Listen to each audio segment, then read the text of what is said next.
activo en 83 países del mundo. Entonces es un súper lujo tenerlo aquí con nosotros. Y nada más les recuerdo que la presentación de Jim va a ser en inglés, entonces si alguien necesita la traducción, afuera la puede solicitar, nada más con una identificación por si necesitan esa traducción. Y con esto le doy la bienvenida a Jim. Un aplauso para Jim. It's okay.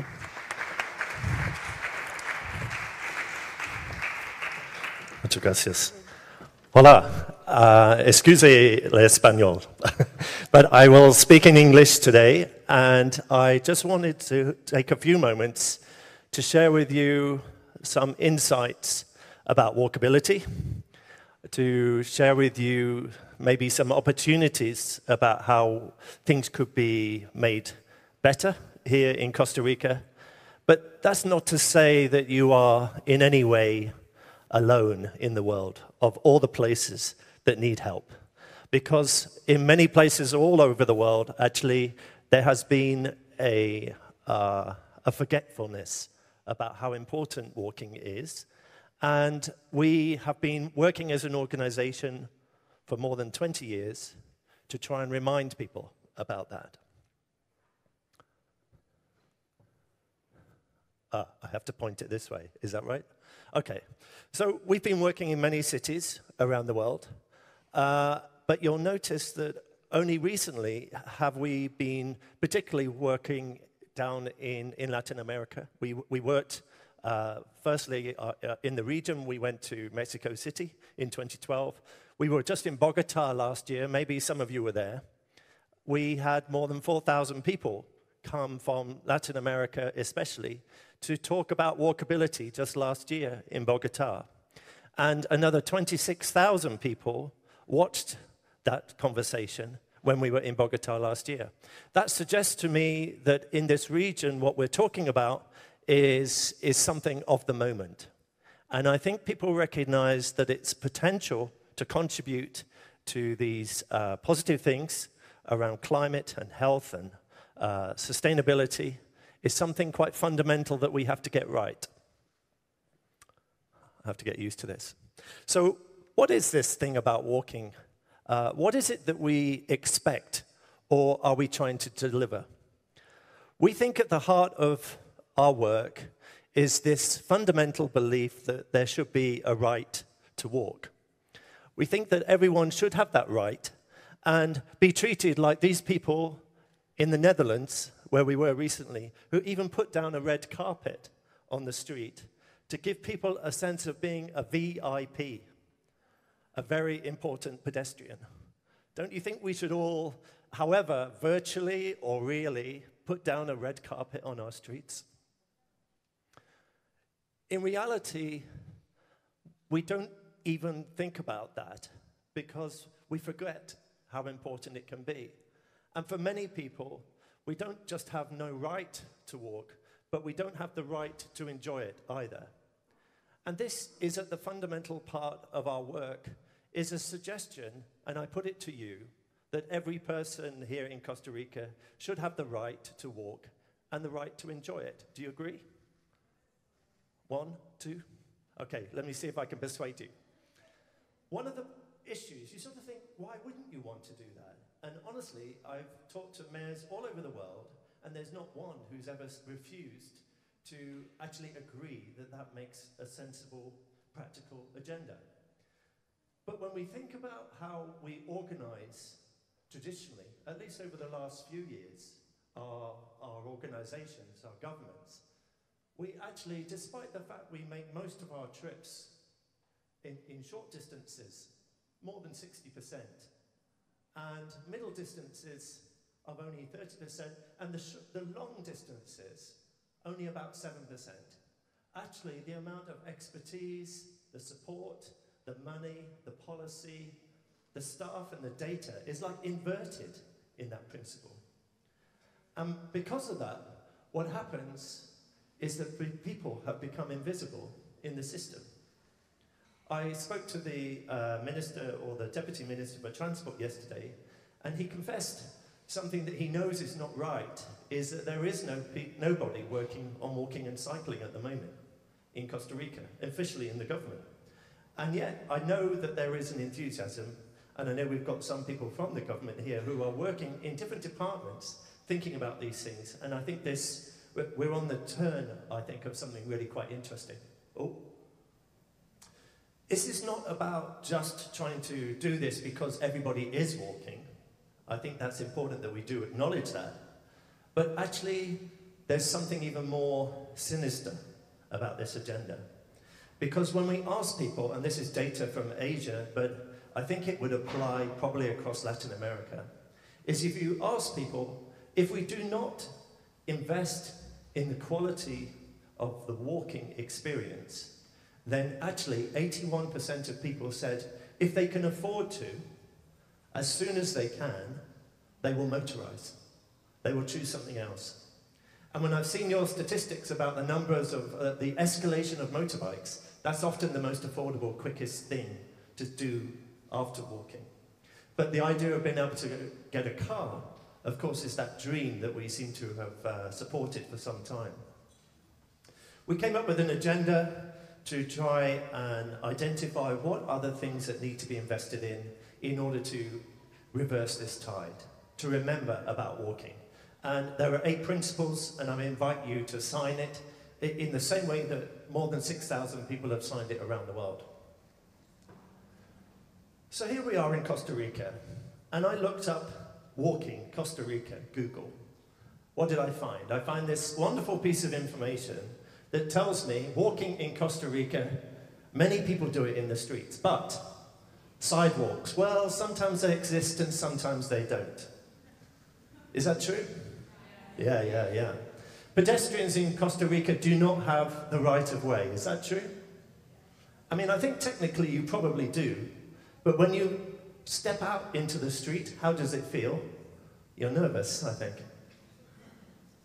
If you are females, sorry, which is an interesting translation, and you decide to go and walk alone, expect to hear whistles and screams from men. Because, don't worry, whatever you dress like, it's a cultural thing. I was starting to get worried at this point, and then it said at night, it's not a good idea to walk around alone. Now, it's not complicated. I suggest to you that there are 3 things that really are at the heart of walkability that everybody wants. These are the things that matter most.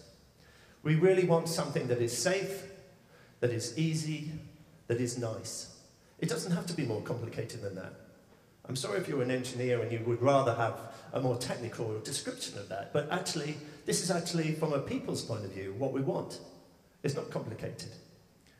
So, is it safe? What do you think? A few people shaking their heads, they're not so sure.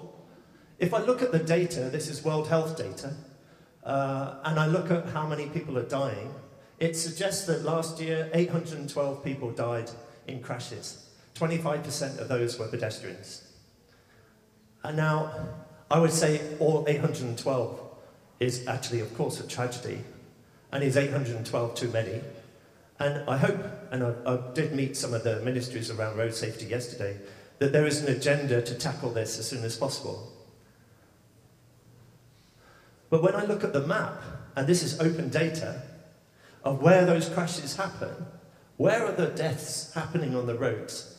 There is a pattern to where this is happening. And actually, we don't have to work too hard to drill in and realize that there are very common places where people keep getting killed time and time again in the same place. Zoom in, have a look. I went to the hospital just in the middle of town at the end of Central Zone. And I saw there people trying to cross the road, a footpath that's less than, well, it's about 1 meter wide once you've accepted the people who are trading on there as well. And then when you zoom in on the map, you see all these people have been a victim as a pedestrian in a crash. Just at that junction, coming out the door. Look, they're not even standing on the path because they have to come out into the road, beyond the buses, to even see if the traffic has stopped and see if the light has changed. And when I walk around the city and I think about safety, it's also about security. I was quite surprised that your churches seem to be behind the grills. Your schools, people are locked inside. Your houses are places that feel like a fortress rather than having a conversation with your neighbor. And even the streets with less people on is full of shutters and people not having a conversation, not feeling welcome. It felt unsafe to me. It's just my perception, but I felt this is a city that works in many places, but in other places, quite quickly, it doesn't feel good. And yet, in the places where I did find, there are wonderful parks where children can play. You know, they don't have to be holding the hand in order to let them explore the park. Isn't that what we want? I saw a man who was visually impaired walking on his own right through the middle of the centre of town. Quite happy, quite comfortable. And I thought, that's working here. He's able to make that journey.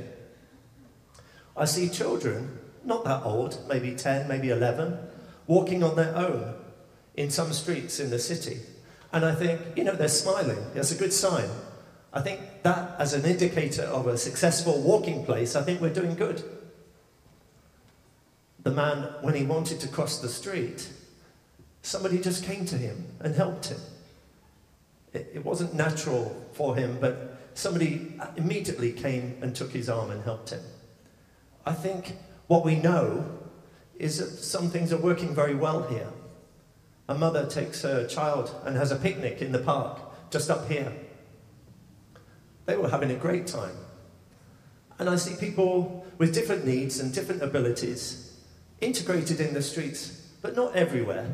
But I do see it, and I see a real sense of community in some of these places. And isn't walking also about sitting? Rather than measuring movement, we must measure when people decide that they feel safe enough that they can stop. And not just stop and rest, but have a conversation. You know, take the time of day with each other. To actually invest in the community. Isn't that the place that we want San Jose to be? And wonderful people that you can meet in 5 minutes. As a visitor, she's so happy, this woman. I just wanted to come and sit down and meet her because she felt like there was an invitation because she was just enjoying that public space. So, safety, great. But how easy is it? How easy is it to walk around here in San Jose? I mean, this cartoon, it makes it a little joke of it to suggest that as the moment you step off that sidewalk, if there is a sidewalk, then you're taking your life in a very difficult place. Maybe it's not so easy, but actually in some places, the sidewalk is perfect. I was so touched to see a green strip, people included in the design. We know the problems with sidewalks here. It's not a government responsibility. It seems crazy to me. I don't know that anywhere else in the world, that we don't have edge-to-edge responsibility for managing public space. But there are crossings. And there is attention to detail, this outside the pension office, where people have given an extra rail to help them. Older people, they know older people, particularly in this area, and they felt supported. It was made easy. It was made inclusive. And there is wayfinding, lighting. Not so many signs to tell me where I was going or to help me orientate, but certainly lights here and there, but not so much everywhere. You know that. But also then, outside the schools, those places that we know we must get right, sometimes those crossings, so many children's feet have worn it away. You press that button, it's been pressed so many times that it doesn't work anymore. And people who can't see it, they're parking on this crossing. That's just a quick fix, but it hasn't happened yet. You know this gap between the street and the drain. I was here on Sunday and the rain was like a river going through the streets. I understand that, you know, you have heavy rains. I'm not suggesting that you don't. But we have to make sure that we can find a way that means that after 10 minutes, that water isn't also on the footpath and makes it almost impossible to actually walk. And the buses, the bus stations right in the middle of town, 15 of them, I've been to about 12, were chaotic. I don't mind chaos. I think chaos can be good in some places because everyone thinks, I don't know what's going to happen here. I don't know how it's going to work. And so everybody slows down and everybody adapts to a different pace of the city.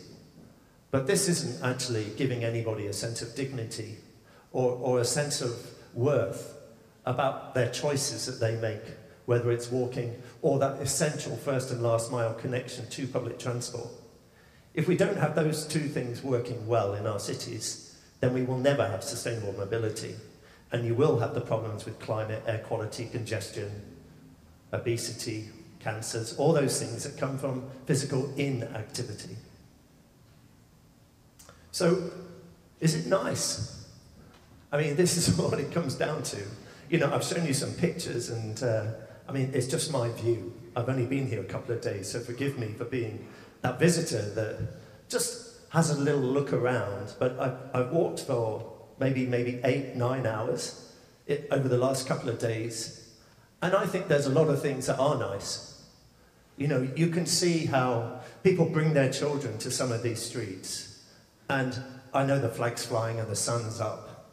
But these are nice places. You've created some really walkable places for sure.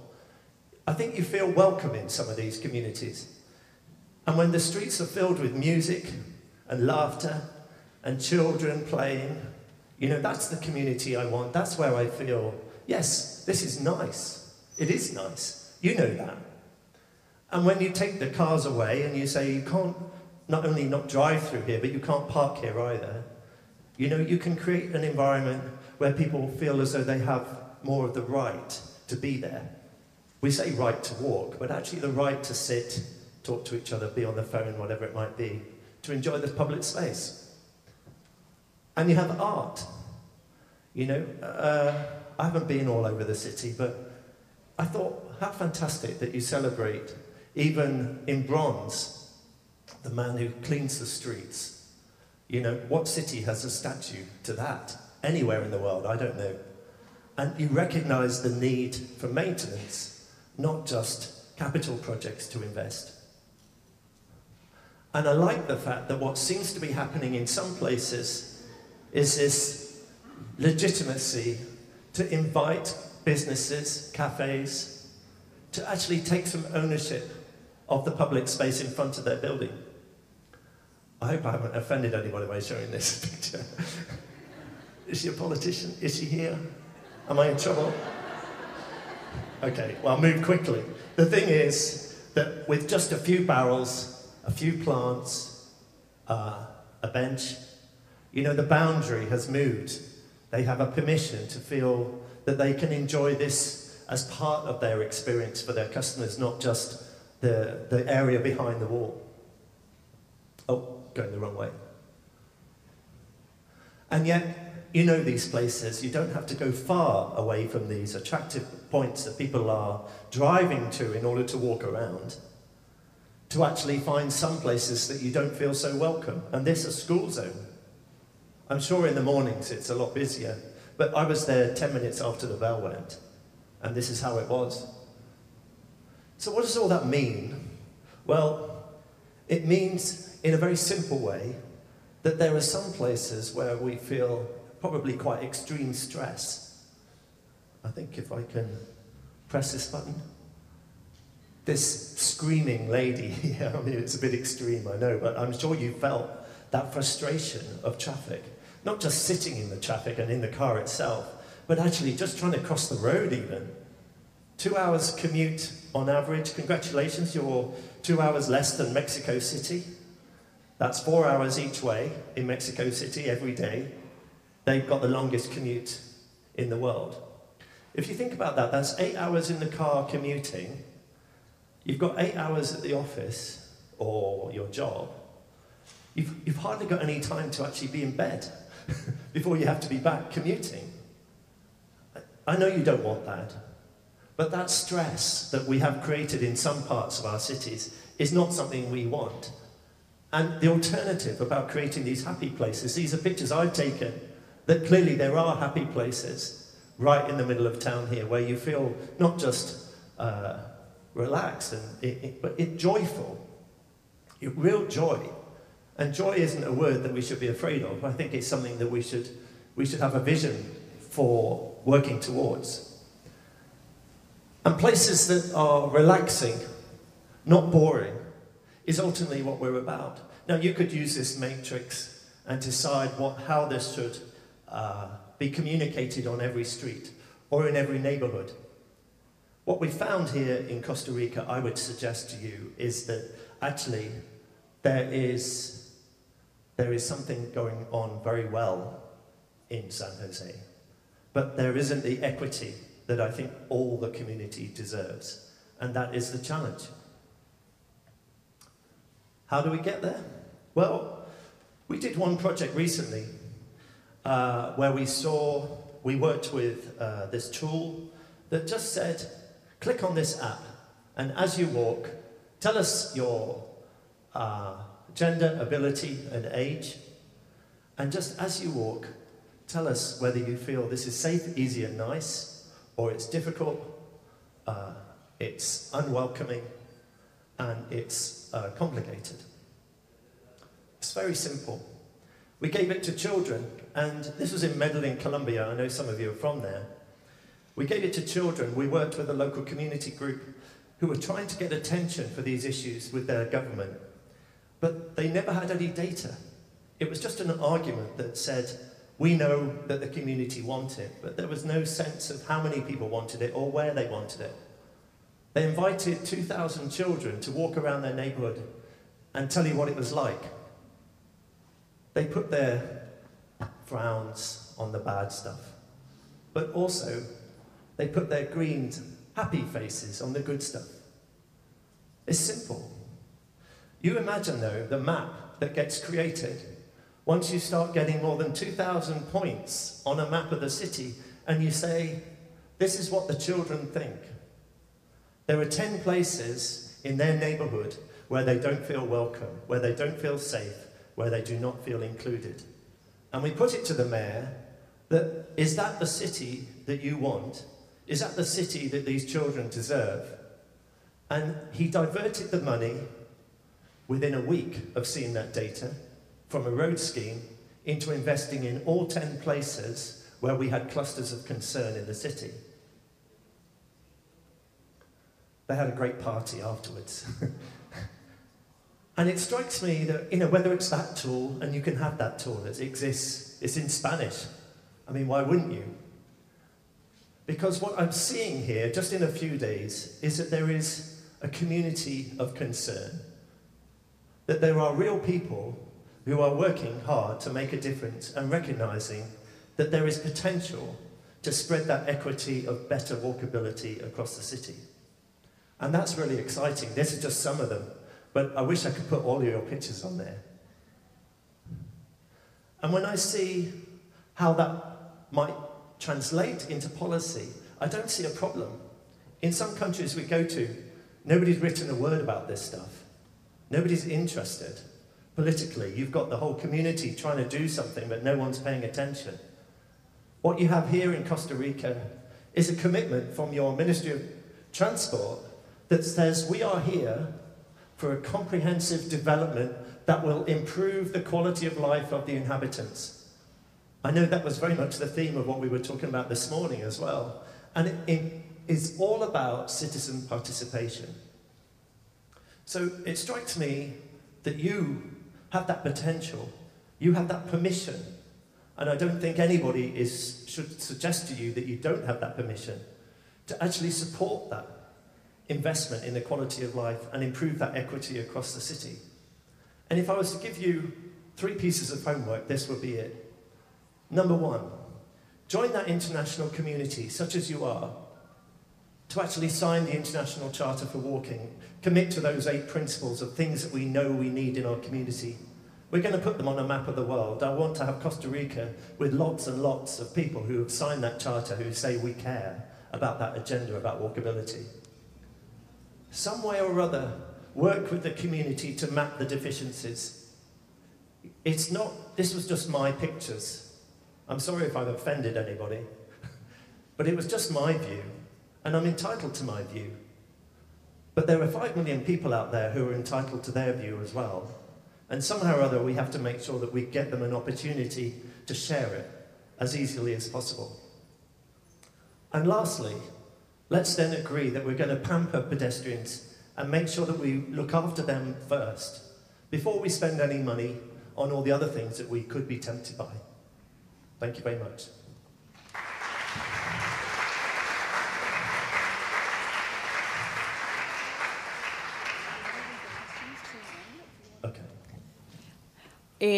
Tenemos una baja en el panel de caminabilidad que sigue después de la charla de Jim, entonces vamos a integrar a Jim en el panel que sigue, de manera que las preguntas que tengan las pueden guardar para luego el panel de caminabilidad.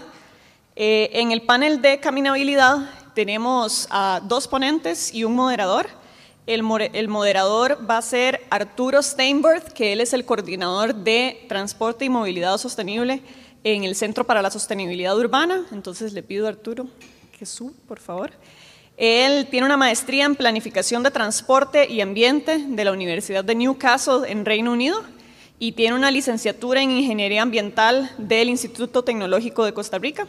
Tiene experiencia en el desarrollo de políticas para mejoras en eficiencia energética en el sector transporte, tecnologías vehiculares, etiquetado vehicular, estimación de gases de efecto invernadero en el sector transporte.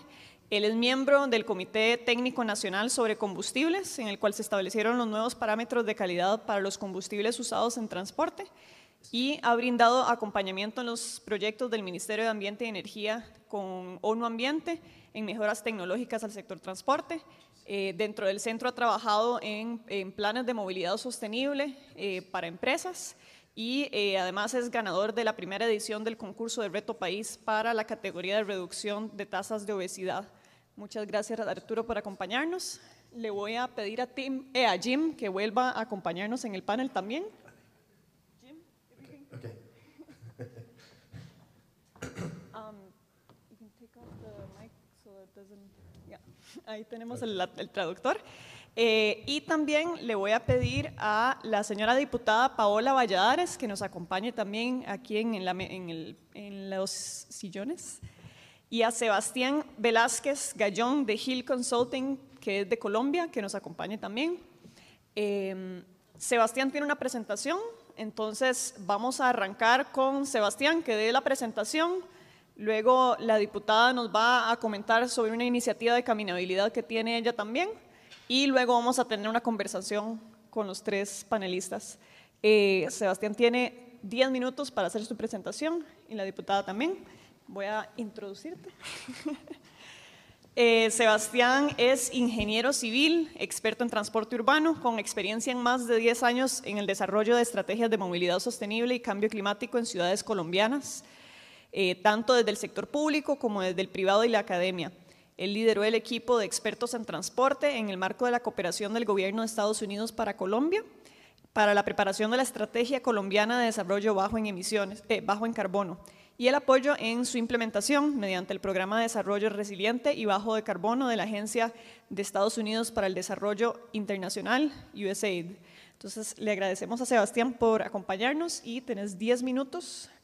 A partir de aquí, arrancas derecha, izquierda y puntero. Listo. Muchas gracias. Bueno, buenas tardes a todos. Muchísimas gracias por la invitación a los organizadores. Como el tiempo es corto, entonces me voy a saltar las gracias individuales. El título, digamos, de mi presentación tiene un sentido y es decodificar el círculo dorado de la caminabilidad. Agradezco mucho las presentaciones que se han hecho a lo largo del día porque respalda mucho el mensaje que quiero traer hoy. Entonces, digamos, ya para entrar en materia y no extendernos, primero que todo, pues es la empresa que represento. HIN Consulting es una empresa de expertos en cambio climático y otras áreas del conocimiento, y nuestro propósito real es poder dar soluciones para mejorar la calidad de la vida de las personas, ya que creemos en que podemos tener ciudades amigables y bastante saludables. Entonces, ¿alguna vez escuché que aproximadamente el 70% del conocimiento actual se está generando por analogías. Entonces, en ese sentido, quise hoy explicar mi intervención a través de una analogía. Me baso en el Golden Circle de Simon Sinek, que es un video muy interesante, una charla TED, si quieren verla en internet, hoy pues por tiempo no puedo explicarlo, donde él básicamente analizó cómo las corporaciones y los grandes líderes mundiales transmiten sus mensajes que permiten que la gente se enganche con ellos. Entonces, a través, digamos, de este ejemplo del círculo dorado, quisiera explicar un poquito unos temas importantes sobre la caminabilidad. Entonces, empezamos, digamos, de abajo hacia arriba con el qué. El qué es bastante claro, aquí no hay que ponernos a filosofar ni a discutir al respecto, y es que básicamente lo que buscamos es poder generar espacios urbanos que inviten a la gente a caminar. Y el hecho de que inviten a caminar quiere decir que cumple con ciertas expectativas importantes de lo que la gente quiere de los lugares por los cuales pretende caminar. El segundo componente, que es el cómo, es entonces, bueno, pero entonces, ¿qué podemos hacer o cómo podemos hacer estrategias que promuevan la caminabilidad? Y en ese sentido, pues digamos que hay muchas, hoy ya a lo largo del día he mencionado bastantes. Digamos, yo aquí solo resalto unas básicas, que es como el tema de mejoras en la infraestructura peatonal, el tema de seguridad, muy importante que la gente se sienta segura en su entorno, digamos, no solo desde la parte de seguridad vial, sino también de seguridad ciudadana. El tema del urbanismo táctico, que tiene unas ventajas muy importantes, se implementa en corto plazo, es barato, a bajo costo se puede implementar y nos sirve de esquema demostrativo para mostrar, digamos, beneficios de mejorar el entorno para la caminabilidad. Y uno muy importante, que ahorita lo voy a explicar más en detalle, el tema de regulación y de políticas públicas asociadas a cómo podemos mejorar nuestros entornos para que la gente camine. Y finalmente viene el tema del por qué, y antes de, digamos, de mostrar lo que escribí yo, aquí realmente es un ejemplo. El tema del por qué radica es en que tenemos que tener un propósito real del por qué estamos haciendo las cosas. Y, digamos, no aplica solo para la caminabilidad, sino para cualquier cosa que hagamos en la vida. Y es tratar de entender por qué estamos haciendo las cosas, porque cuando entendemos por qué las estamos haciendo, posiblemente las respuestas son bastante acertadas. Me llamó mucho la atención la frase de Priscila esta mañana, cuando decía que deberíamos preocuparnos más es por el problema, hacernos las preguntas correctas para poder encontrar, digamos, las soluciones que son. Entonces, en ese sentido, digamos, yo planteo un por qué, que es que todos somos peatones, porque realmente en cualquier momento de nuestro día todos vamos a caminar, que requerimos un acceso libre, como lo decían ahorita, el tema de tener el derecho de poder caminar y que sea en condiciones dignas. Este por qué lo plasmo un poco por las condiciones de la ciudad de la que yo vengo, que es Medellín, y ya, digamos, con fotografía les voy a mostrar. Pero aquí podemos poner, digamos, cualquier por qué que haga sentido con lo que la ciudad necesita. Entonces, San José puede tener un por qué, en Medellín tenemos otro, en Bogotá, en Nueva York, en cualquier parte del mundo pueden ser distintos. Hoy se hablaba en la mañana del bienestar, se hablaba del tema de que sea un ambiente amigable, etc. Entonces, realmente, para mí, el punto neurálgico es poder responder a este por qué, entender ese propósito profundo y que trasciende en el tiempo del por qué estamos promoviendo la caminabilidad. Entonces, en ese sentido, ahora voy a hacer ya, digamos, el mismo recorrido del círculo dorado, pero con ejemplos. Entonces, vuelvo a lo mismo, en el que yo creo que estamos claros. Esto es una calle del centro de Medellín, esto es una línea de metro elevado, pues un andén, digamos, generoso, una vía de tráfico mixto. Pero entonces esto puede ser un poco redundante, pues porque, digamos, ya estamos cubriendo con transporte público y demás. Pero entonces, digamos, la segregación que genera la vía, digamos, no es que sea muy agradable para el peatón. Y adicionalmente, digamos, aquí hay un parqueadero, acá hay otro parqueadero. Entonces, esta interacción vehículo-peatón hace que, digamos, no sea tan agradable caminar. ¿Y cómo lo podemos, qué es lo que hacemos naturalmente? Pues mejorar las condiciones de ese lugar. Quitamos el tráfico vehicular, reducimos, digamos, emisiones a través de eliminar recorridos en modos motorizados y mejoramos naturalmente las condiciones del peatón con amoblamiento urbano, arborización. Medellín es una ciudad que tiende a tener una temperatura alta, elementos funcionales, etc. Pero entonces, para ejemplarizar el cómo llegamos aquí, quiero traer varios ejemplos, digamos, de mi ciudad. Esta sí es de Bogotá, la capital de Colombia, donde, digamos, lo que ven como más clarito eran andenes ya existentes en esta vía. Esta es la carrera séptima, la vía más emblemática de la capital de Colombia, y este trayecto conecta con el centro de la ciudad donde está la casa del presidente, el Congreso, todo lo que es el Capitolio y demás. Tenía, digamos, unos andenes generosos. Estas dos, digamos, carriles más oscuros eran una vía de tráfico mixto, pero por ser el centro y concentrar tanta gente, cuando uno caminaba por aquí era realmente insoportable, era totalmente lleno de gente. Entonces, ¿qué hacemos? Respondemos a la realidad del entorno, qué es lo que está pasando en mi calle, y simplemente sacamos los vehículos contaminantes que me dañaban el patrimonio urbano, porque los edificios eran llenos de hollín y demás, y le proveemos un espacio suficiente al real modo que está transitando por esta zona. Entonces, tengo una alta demanda, simplemente proveo una infraestructura adicional que responda, digamos, a las necesidades de ahí. Estas son unas fotos de Medellín. Medellín fue una ciudad que creció exponencialmente por desarrollo industrial. Esta era la antigua planta de Simesa, que era una siderúrgica. Hagan de cuenta que es una planta de tratamiento de metales a unas 2 cuadras de este lugar. Hoy en día está casi que embebido en la ciudad.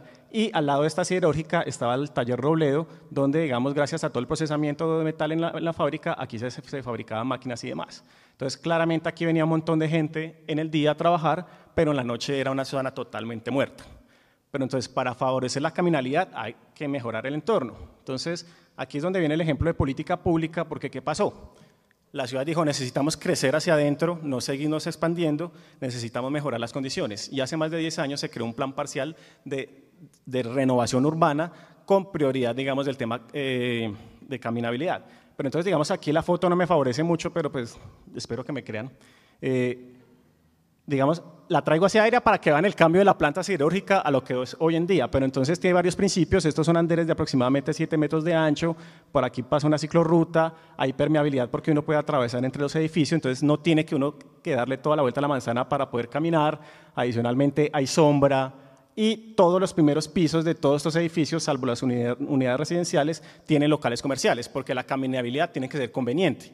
De nada me sirve hacer muy bonito un trayecto de 2 kilómetros donde la persona no va a encontrar absolutamente nada. Entonces, el poder consumir cosas en el trayecto es muy importante. Y aquí vemos el mismo taller que vimos ahorita, que se convirtió en parte del Museo de Arte Moderno de Medellín, que en la parte de atrás es esta zona. Entonces, cómo a través de la misma infraestructura tradicional que había, se generan espacios que atraigan a la gente a compartir, digamos, en la calle. Y lo bonito de esto es que nace de un instrumento de política pública, pero es implementado por privados. Obviamente en trabajo con el sector público, pero digamos ahí empezamos a ver la conveniencia de que los dos trabajen juntos.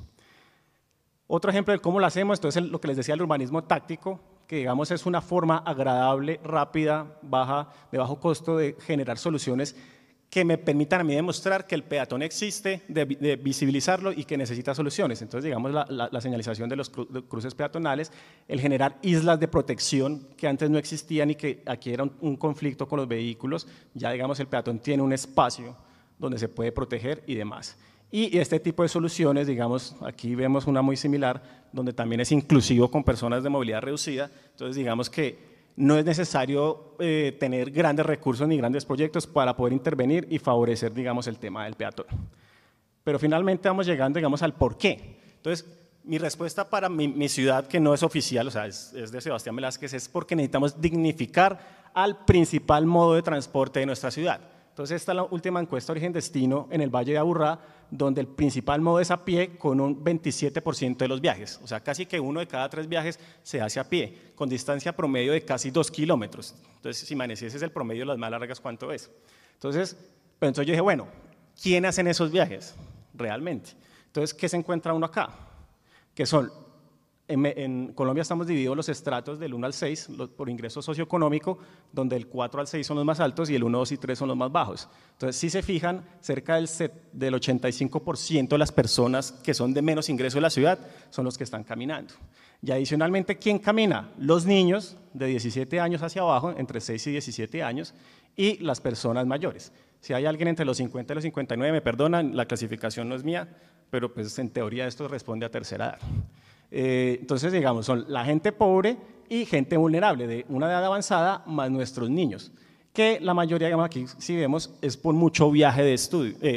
Entonces, vemos que nos están caminando las personas en peores condiciones. Entonces, ¿cómo la ciudad dignifica a este actor? Y lo importante de dignificar a este actor es que si yo lo hago también, genero unas condiciones donde los demás también se me van a ver atraídos. Alguna vez decían que para las ciclorrutas, si usted la construye para que una mujer se sienta cómoda, posiblemente cualquier persona se le acerca. En este caso es igual. Entonces, ¿cómo generamos para proteger a estos héroes de nuestras ciudades para que, digamos, tengan unas condiciones dignas? Adicionalmente, aquí, digamos, los modos cero emisiones de Medellín suman aproximadamente el 42%, por tiempo no voy a entrar, pero ya les digo por qué era el dato. Pero entonces, ¿qué pasa? Dignificar.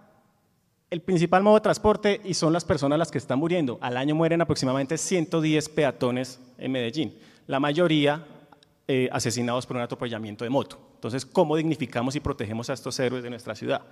Y lo que les decía de los modos sostenibles, 42% cero emisiones en el Valle de Aburrá y aún así vivimos en condiciones de calidad del aire. Entonces, cómo, digamos, también consideramos las variables ambientales, sobre todo la calidad del aire, en generar unas condiciones dignas para esas personas que están caminando, más las que queremos, digamos, invitar a nuestra ciudad. Entonces, digamos, por eso resalto, cómo dignificamos al peatón. Y otro por qué es porque es una estrategia de ciudad. Entonces, aquí traigo el ejemplo de Londres, donde Londres dijo, yo tengo unos problemas de estrés, tengo unos problemas de salud en mi población y sé que caminar y montar en bicicleta es saludable. Entonces, ¿cómo ataco las dos cosas? Pues definiendo que queremos ser la ciudad más caminable del mundo. Entonces, ¿cómo yo defino un proyecto de ciudad en el cual engancho a través de un objetivo macro estratégico de ciudad? Entonces, fíjense que esto tiene todo un potencial de cómo, digamos, la caminabilidad se desarrolla a partir de las políticas públicas y de una visión compartida de cómo es que vemos nuestra ciudad y cómo queremos vivir. Y finalmente, para ya pasar al panel, esto todo suena muy romántico, pero pues no es, tiene que traducirse en un plan.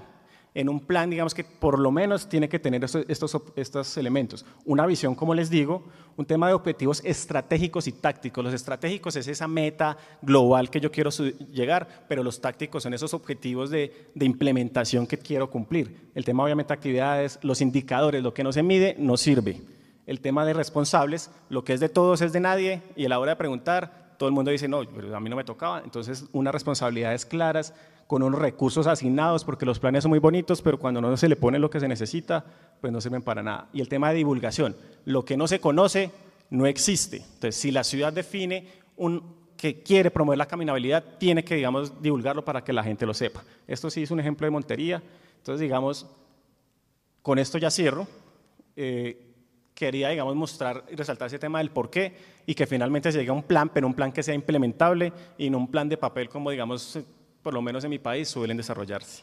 Muchas gracias.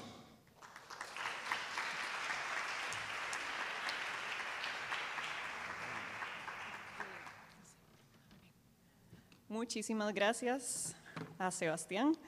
Vamos a continuar con doña Paola. Ella es diputada de la República. Es licenciada en Ingeniería Civil con experiencia en desarrollo de ingeniería vial y gestión de proyectos de conservación vial. Tiene un posgrado en gerencia de proyectos y experiencia en administración, formulación y evaluación de proyectos.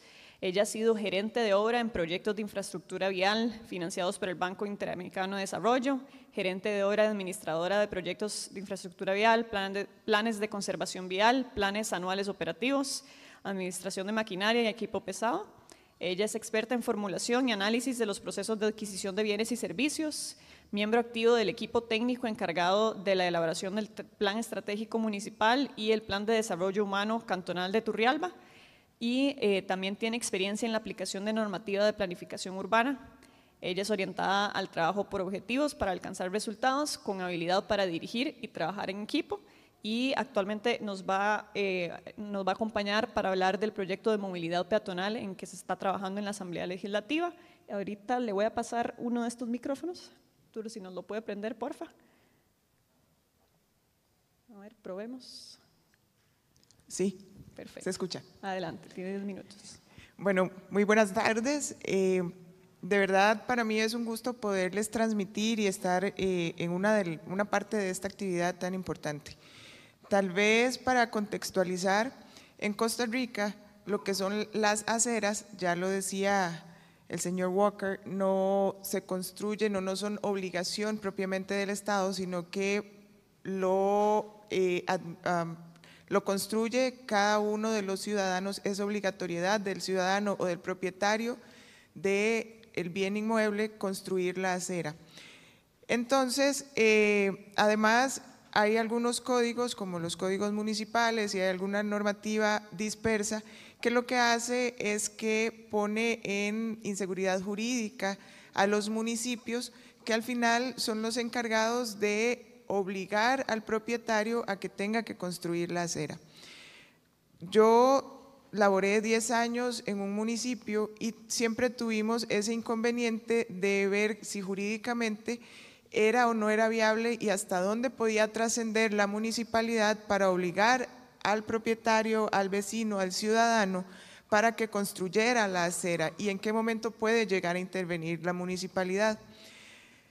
Con toda esta problemática y a partir de pues una serie de mesas de trabajo en donde estuvo inmiscuida la GIZ, el Ministerio de Obras Públicas, la Asociación Nacional de Alcaldías e Intendencias, la Unión Nacional de Gobiernos Locales y el Consejo Nacional de la Persona con Discapacidad, logramos articular y poner todas estas dudas, plasmarlas en un proyecto que en este momento se encuentra en Comisión de Infraestructura en la Asamblea Legislativa. ¿El proyecto en qué consiste? Lo primero es cambiar el paradigma y poder demostrar y establecer que el peatón es lo más importante a la hora de diseñar y establecer planes de desarrollo para alguna ciudad. Entonces, ya los vehículos pasan a ser el último grado, el peatón será lo más importante y los diseños tienen que ir en torno al uso que el peatón le dé a las vías y a los espacios públicos.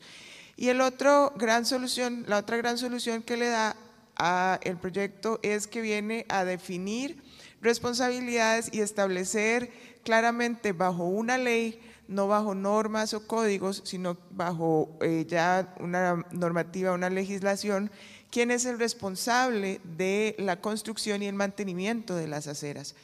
Aquí es donde entonces, además de establecer parámetros y normas técnicas del diseño mínimo que debería de tener la acera para que sea confortable y entonces podamos estar dándole calidad a las personas que la utilizan, ¿verdad? Entonces aquí estamos con lo que vemos hoy, el concepto de caminabilidad de una ciudad, porque además obligamos a las municipalidades o gobiernos locales a que tengan que diseñar un plan de movilidad, ¿verdad? Que viene a ser adjunto al plan de desarrollo urbano de cada municipio. Entonces, dentro del marco de esta ley, lo que establece ahora es que las municipalidades podrán construir las aceras y luego, mediante un mecanismo que ya dentro de la ley se establece, jurídicamente pueden cobrarle al propietario, al vecino que no la construyó, todo el proceso constructivo. Y además fija una tasa para poder estar manteniendo esas aceras a lo largo del tiempo y que si empiezan a generarse los orificios, el desgaste y todo este tipo de inconvenientes, entonces haya como un presupuesto con que poderlo reparar. Y además también le establece al municipio el mecanismo para hacer esa primera inversión antes de poder recaudar y le dice de 2 o 3 fuentes de financiamiento del cual podría captar recursos para hacer las inversiones que tenga que hacer. Esto por cuanto les decía al inicio, realmente la parte jurídica en este país en torno a las aceras, a la caminabilidad no existe, ¿verdad? Está dispersa y eso hace que haya esta inseguridad jurídica para que entonces no vayan a haber demandas y contrademandas para un municipio que suele suceder por la falta de accesibilidad. Entonces estamos haciendo que se elabore un plan de movilidad que viene a poner entonces al servicio de las personas adultas mayores, a las personas con discapacidad, a las mujeres embarazadas, a los niños, el poder utilizar los espacios para que puedan venir a transitar en las ciudades.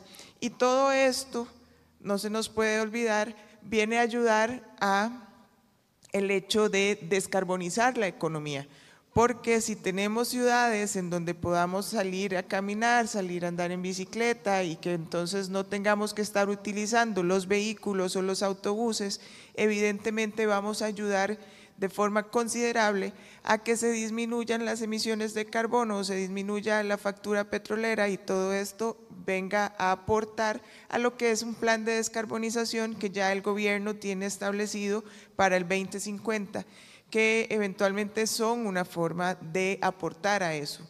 Y evidentemente también viene a ser un aporte a la parte de reactivación económica, pues estaría generando empleo, ya que los municipios tienen que contratar para que les construyan sus obras. Entonces es un proyecto integral, como les dije, fueron varios meses en mesas de trabajo para poder gestar. De hecho, Arturo nos acompañó en esas mesas de trabajo para poder elaborarlo y que llegase al Poder Legislativo, a la Asamblea, bajo un consenso de la mayoría de las instituciones y organismos, y así que tenga pues su proceso legislativo sea un poquito más sencillo o menos engorroso para que se promulgue como ley de la República.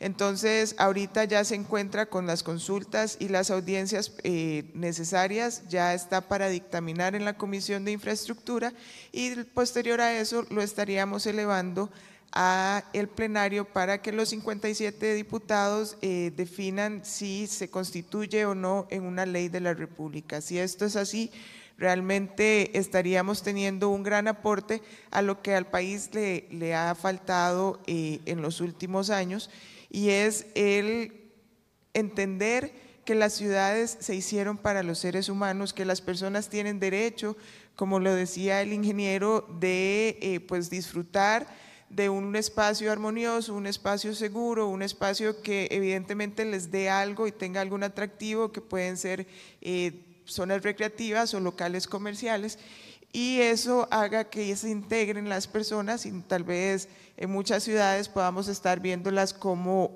una Londres, en donde las personas realmente es lo que importan dentro de la ciudad. Así que rápidamente ese es el proyecto que se encuentra en este momento en trámite legislativo y que viene a aportar a lo que es la caminabilidad en un país como este, en donde nos vanagloriamos de ser un país verde, pero tenemos que seguir aportándole a esa parte de alcanzar la descarbonización y el concepto de verde y accesibilidad para el costarricense y para quienes nos visitan. Muchas gracias.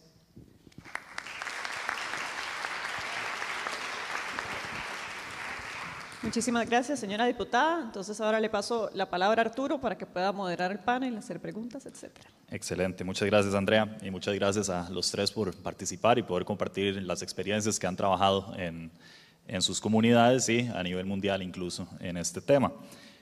A manera de resumen, digamos, de lo que se entiende de estas tres presentaciones, se ha dicho principalmente la experiencia de los peatones, los y las peatones a nivel, digamos, a nivel nacional, y cómo esto realmente es una herramienta más dentro de todo el rompecabezas de lo que es competitividad y de lo que es mejorar la calidad de vida de las personas en los sitios donde habitan. En esa línea también una de las, digamos, de las mayores resistencias que generalmente se ve a la hora de implementar estos temas es resistencia tanto de alguna parte de la ciudadanía como resistencia de los comercios que sufren de una u otra manera o que se ven impactados, para no decir sufrir porque eso es una connotación más negativa, que se ve impactado por los cambios que se generan, como tanto a nivel, digamos, de Asamblea Legislativa como a nivel de comercio, de acuerdo con las experiencias que ustedes han podido tener en sus países y en otras latitudes, cómo se ha logrado manejar o cómo se ha logrado comunicar ante ante ese público que pudiera tener una resistencia, y cuál sería la experiencia que han tenido ustedes tanto a nivel de Asamblea Legislativa como en sus experiencias profesionales. Gracias. Este grupo de interés, que eventualmente podría ser el más negativo por el impacto que pueda sentir directamente, es el hecho de venderle el valor agregado que trae el hecho de cambiar y generar ciudades caminables, ¿verdad? Aquí entonces estamos hablando de vender la posibilidad de tener más, si fuesen locales comerciales, de tener pues mayor público o mercado transitando cerca de esos sitios, porque no es lo mismo que simplemente pasen los vehículos y la gente no se detenga dentro de los locales y el comercio a ver qué es lo que sucede. Realmente estaríamos vendiendo una situación de salud, ¿verdad? Mejoramos la calidad de vida y en este país por lo menos es elevado lo que son las enfermedades no transmisibles, que estamos hablando de diabetes, obesidad, problemas cardíacos y cardiovasculares. Entonces, el hecho de que podamos disponer de 30 minutos caminando, hacia un lado y hacia otro sentido 30 más y ya poder caminar alrededor de 1 hora durante el día, evidentemente va a mejorar la calidad de vida y la salud de los y las costarricenses. También el hecho de disminuir el impacto en las emisiones de carbono, ¿verdad? Que eso entonces al final va a empezar a reducir y trasladarse a facturas evidentemente de lo que es situaciones de combustible y electricidad a lo largo del país, si somos un país un poquito más carbono neutral. Todo esto va a venir a hacer algún aporte significativo y eso es entonces lo que nosotros tenemos que tratar de vender para que esta resistencia ante un cambio, porque es un cambio de paradigma, se pueda generar y se pueda lograr pues con provecho.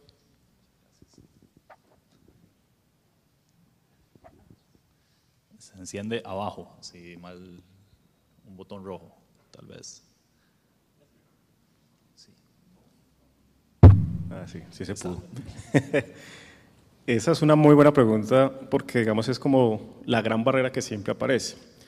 En los casos que yo he conocido, digamos, cuando se parte de cero los primeros proyectos que llamamos catalizadores, casi que es impuesto.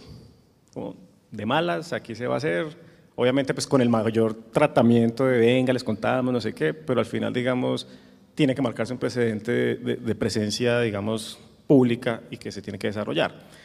En el caso de Medellín, ya han existido varios ejercicios de peatonalización y demás, ya hay, digamos, unos parámetros demostrativos que permiten decir, vea, es que aquí ya se hizo, si quiere converse con esta gente, mire los beneficios que se ha obtenido, etcétera. Y otro que ha funcionado, por ejemplo, muy bien en el Parque Lleras, que es como la zona, hoy en día no es la principal, pero sigue siendo una zona importante de ocio y de rumba, que era un parque que todo el mundo iba a dar la vuelta en el carro, se empezó a cerrar con urbanismo táctico, a demostrar los beneficios, digamos, de peatonalizar toda la zona, y hoy en día los mismos de la zona, digamos, hablando con las autoridades, están mirando la mejor forma de ya consolidar eso como un cerramiento peatonal total. Entonces, digamos, por medio de este urbanismo táctico se puede demostrar. Pero, digamos, ahí también hay dos cosas bien importantes que hay que tener en cuenta. Uno, el impacto durante la construcción. Ya estamos teniendo, digamos, casos donde la gente, listo, peatonalicemos, pero ¿cuánto se van a demorar? Porque si usted me va a cerrar 1 año, ahí sí yo, después me irá mejor, pero usted me va a cerrar 1 año. Entonces, ¿qué me van a dar o cómo hacemos para mitigar ese impacto durante ese año? Y el segundo, el traslado, digamos, de vocación, porque entonces yo puedo tener mi negocio de ferretería o un taller y el mismo dinamismo que genera la peatonalización puede hacer que sea más apetecido para restaurantes, yo qué sé, casinos, almacenes de ropa y demás. Entonces, como también se logra como esa expulsión de ciertos actores que digamos que también hay que controlar. Pero digamos, para redondear, es básicamente un tema demostrativo y yo siempre he sido muy insistente en el generar una línea base, pero con los comerciantes. No decir yo fui y medí y a mí me dio que es que usted vendía ahora, antes vendía 50, que en teoría lo medí como a los 2 años, o sea, los 50 eran de hace 2 años, yo no sé cómo los miden, y hoy en día le digo, no, ya está vendiendo 200. Y yo, no, antes de, yo voy, mido con ellos, oiga, definamos una línea base y más adelante volvemos a medir. 1, para mostrar el resultado, y 2, si hay una afectación, yo por lo menos sí creo que el Estado tiene que compensar porque fue el que generó la intervención. Muchas gracias. Jim, do you want to? Okay. I'm really pleased to be on this panel because it's very interesting to hear different perspectives about how to approach essentially the same issue and try and find the same result. But you can approach it from a policy point of view, from a regulations, from an engineering approach. But I put to you about putting the community at the heart of this. We shouldn't be imposing walkability on people. We should be inviting people a longing for the fact that they can have this, that they deserve this, and that it's going to enhance not just their lives, but the whole of the community.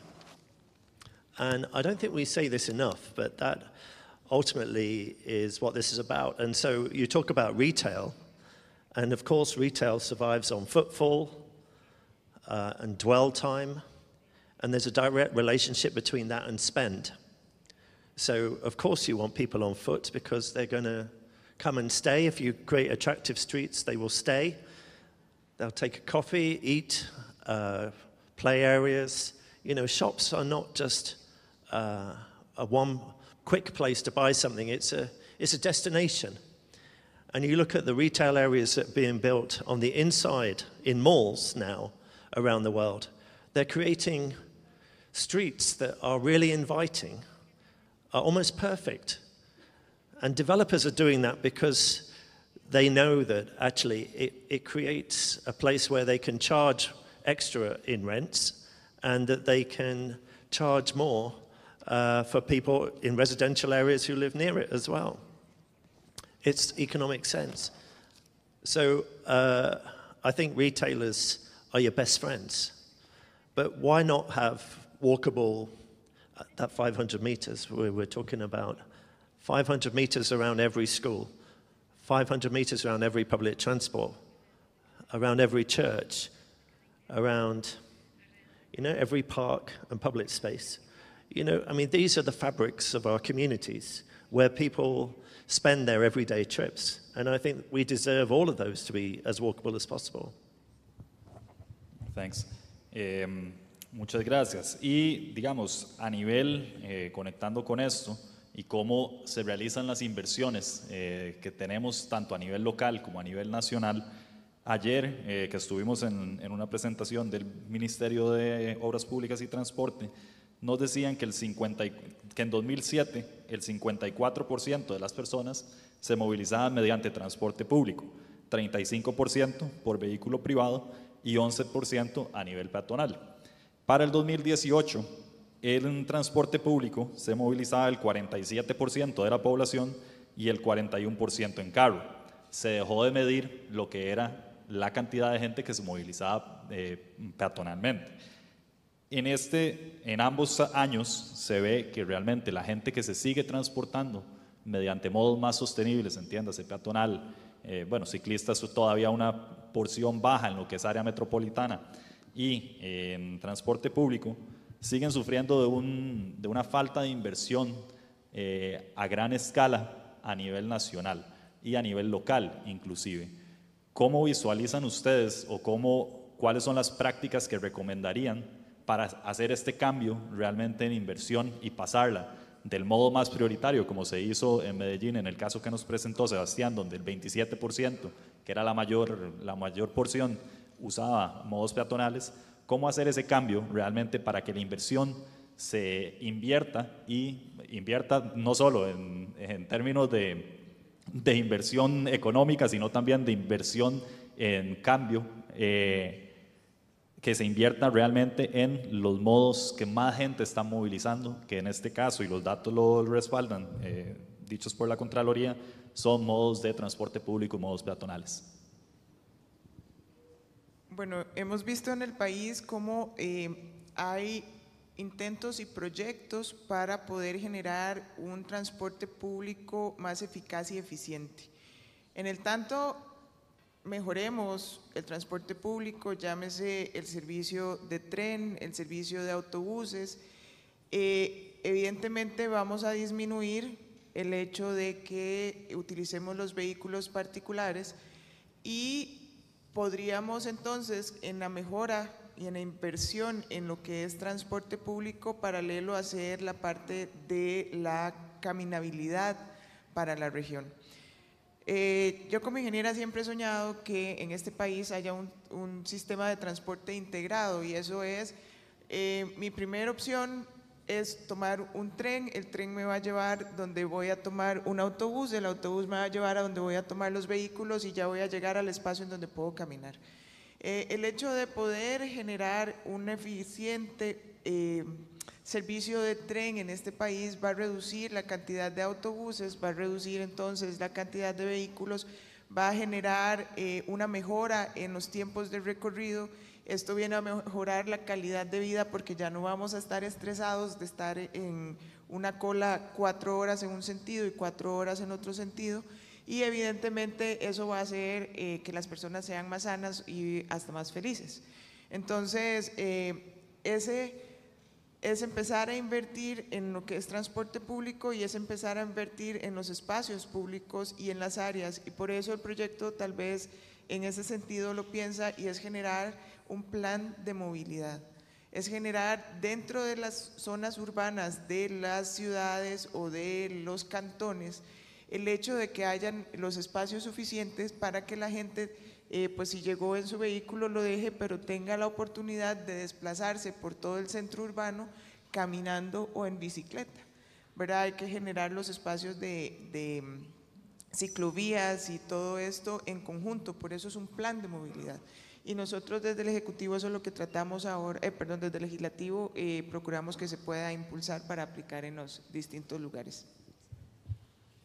Yeah, I think I totally agree with this. You know, what we have to stop talking about is this mode share. We got obsessed with measuring mode share, but normally that's only the journey to work, and we know the journey to work is often a long journey, and not something that many people actually can walk. A lot of people do walk, but actually I'm more interested in mode care. I think what we could really think about is the quality of that experience. And what I was trying to demonstrate with my slides was just how important it is to get quality investment. It's not just that people should find that 500 meters is accessible, it's possible, but we need to move beyond possible and to make it an attractive, safe, easy, nice, you know, whatever the language we should use. But we have to invest in it to actually make people feel like they are VIPs. Yo, digamos, complementaría ahí que como un soporte para poder, digamos, respaldar estas inversiones de calidad y demás, es datos. Desafortunadamente, se tiende, digamos, a justificar mucho en el sentido en que yo quiera, digamos, las cifras. Entonces, en ese sentido, uno tiene que hacer visible el peatón también desde los datos. Entonces, para mí un primer paso es tener unos criterios claros en cada una de las ciudades de qué es un viaje a pie. Porque entonces, hoy hago un estudio de movilidad y el consultor lo asumió como un viaje de 5 minutos. Ya lo considero un viaje a pie. Pero entonces dentro de 5 años contrato otro consultor distinto y me dice, no, que es un viaje de 2 calles. Entonces, digamos, esa variabilidad puede hacer, digamos, que también me cambia a mí la cantidad de veces que estoy teniendo. Entonces, yo tengo que determinar claramente qué yo, y digamos, no estoy diciendo estandarizar y que todo el mundo lo mida igual, sino en mi ciudad, de acuerdo a mis condiciones urbanas, a mis usos mixtos y demás, yo considero que un viaje a pie es esto. Y a partir de eso, hacer el monitoreo y entender que, por ejemplo, lo que veían en el Valle de Aburrá, que somos 3,5 millones de habitantes y 1.700.000 viajes, eso es mucha gente. Lo que pasa es que como nadie se anima a medirlos solo cada 7 años en la encuesta de origen-destino, entonces yo veo carros y veo carros y veo carros. No, yo también mido personas y demuestro que realmente sí hay flujo y que es una necesidad. O sea, que no sea siempre como el romanticismo, no, veas que aquí está todo esto, adicionalmente hice este desarrollo que me va a generar más viajes a pie. Entonces hay una necesidad y tengo que responder con calidad, con unas inversiones fuertes, porque a veces tendemos a decir que es que caminar es natural. Pues sí es natural, pues porque para eso lo hacemos, pero pues yo respondo en la medida en que el entorno me lo permite. Entonces, si quiero que se porte bien el peatón, pues tengo que darle un entorno digno y de calidad. Excelente, muchísimas gracias. Ahora vamos a abrir el espacio de preguntas al público. Vamos a tener chance de un par de preguntas en cuestiones de tiempo. Entonces, no sé quién, acá está el compañero que nos va a ayudar con el micrófono. Veo que hay una por acá y otra ahí en el puro centro. Entonces, si gusta, hacemos ese par y vamos viendo cómo.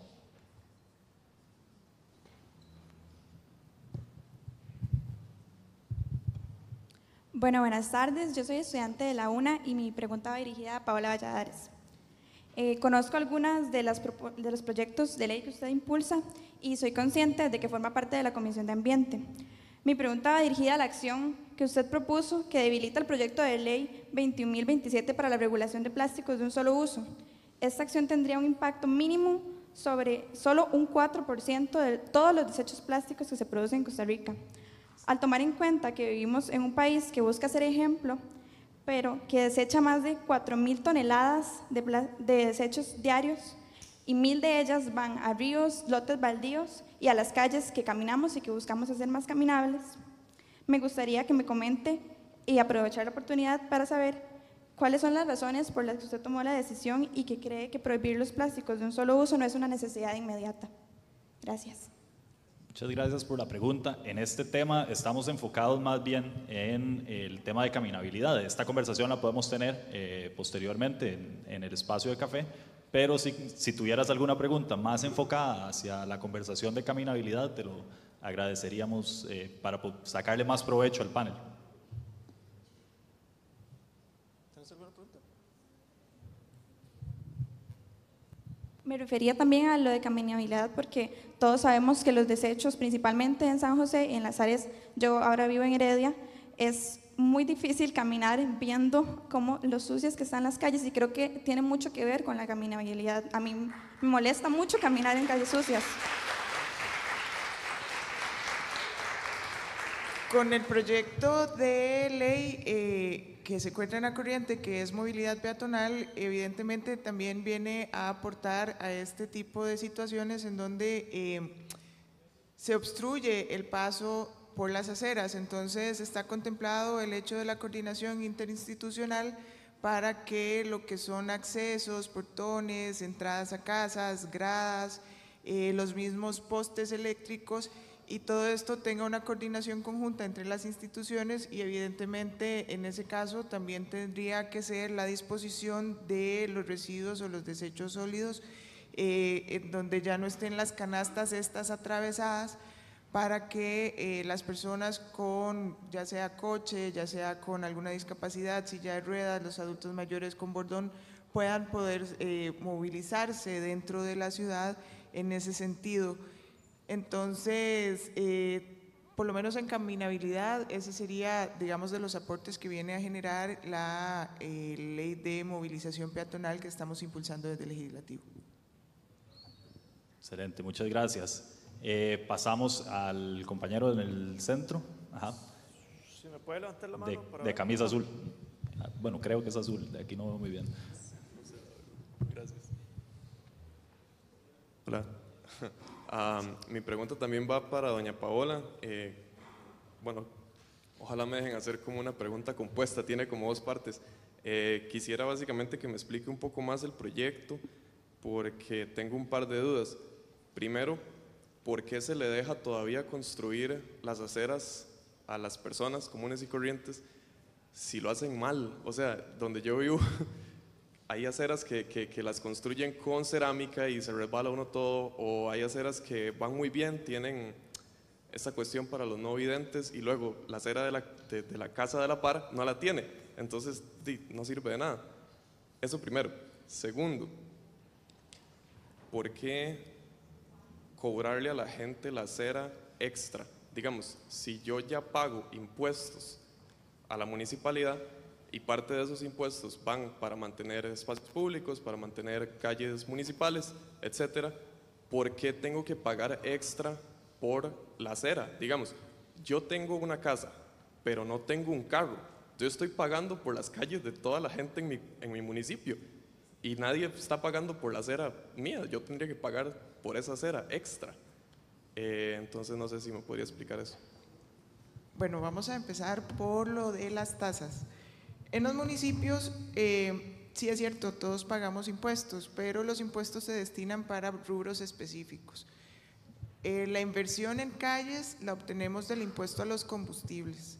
Entonces, los que tienen vehículo y tienen que utilizar y comprar combustible, de ahí hay un aporte, un porcentaje que se utiliza para la inversión en caminos, carreteras y puentes en este país. El impuesto de bienes inmuebles es solamente para el bien inmueble porque así lo establece la ley. El impuesto o la tasa que se paga por el aseo de vidas es para poder subsidiar el servicio del señor que barre la calle y ve las zonas verdes. Entonces, no se podría disponer de ninguna de esas otras tasas para poder atender y mantener la acera. Por eso es una tasa de mantenimiento que se tendría que generar para poderlo mantener. Pero también da la posibilidad de utilizar el recurso que proviene de la 8114, que ese es el número que le corresponde a la ley, que es del impuesto único a los combustibles, que es en la que se invierte, y que con su modificación de enero del 2017 ya puede invertirse en aceras. Por eso decía que tiene como 3 formas de poderse financiar el proyecto.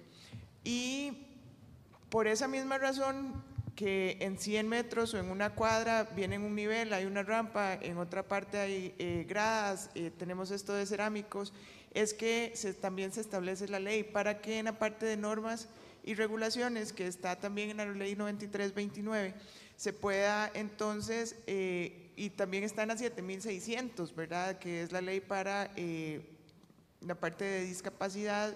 Entonces las personas puedan tener, más bien las aceras puedan tener dimensiones mínimas con materiales mínimos, pero en este caso es más bien que la municipalidad ahora sí sea la responsable de que esos 100 metros de una cuadra vayan de forma regular y homogénea, no como ahora sucede que el vecino, como es el que la construye, a mí yo quise hacerla con este material porque se veía más bonito, era el que estaba de moda, y el de la par entonces tal vez dijo no, la voy a hacer de pura piedra, y entonces ya nadie puede pasar con un cochecito porque empieza a brincar, o el siguiente vecino sencillamente no lo ha hecho, o hay un desnivel y él procuró, en lugar de hacer una rampa, puso unas gradas y ya la gente no puede pasar. Por eso la ley contempla de que se norme toda la parte técnica también, no solo la legal, y que se disponga dentro de una sola ley para que no se dé lo que ahorita se da, que está todo pues regado, por decirlo así, en diferentes normas y códigos, pero no bajo una ley marco que venga a amparar todo ese tipo de situaciones. I just want to add something to your question, because I agree with you that I think you're making the best of a bad situation, if I may suggest, because I think if what we were trying to achieve, if we didn't have this existing situation, I don't think we'd be starting from here. I think suggesting that the public are responsible, I don't know anywhere else in the world that does that.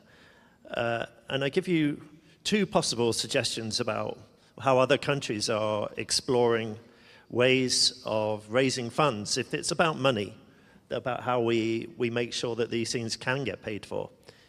In the USA, as an example, they have the ICT tax. It's a tax on fuel, exactly what you're talking about, but there is 20 cents on every gallon of fuel sold in the USA that goes specifically just to fund walking and cycling. So it comes from the fuel tax and it goes into something much more positive. And that's how they've got their investment into their trails network across the states. And then I was recently in Chile, and in Santiago de Chile, they said they don't have any money, but they've got a lot of sidewalks and no money for maintenance. Now, they built the sidewalks, they took that responsibility, and I'd invite you to take that responsibility and really consider if that is a possibility somehow or other. But what they did was they're putting the services under the footpath. All those wires that are in your clouds at the moment, they put them under the ground. And they sold that space, or they're considering selling that space, to the utility people. And I know that is a department here, so it's one department funding another. But the utility companies have to pay like a rent, and they're responsible for keeping the quality of that footpath as good as possible because they need somewhere to put all those services. So just 2 examples of maybe changing the conversation. Thanks. Excelente, muchísimas gracias. Con esto ya concluimos el panel debido a cuestiones de tiempo. Cualquier cosa en preguntas podemos hacerlas en el espacio de descanso. Le agradezco muchísimo a los participantes, a doña Paola, a Jim, a Sebastián. El principal mensaje que realmente nos llevamos de esta conversación sobre caminabilidad es la importancia que tiene no solo a nivel de la calidad de vida de las personas, sino también en generar dignidad para todos y para todas las personas que existen en los territorios, y además es un complemento y una de los principales, la base realmente de lo que es la competitividad de una ciudad.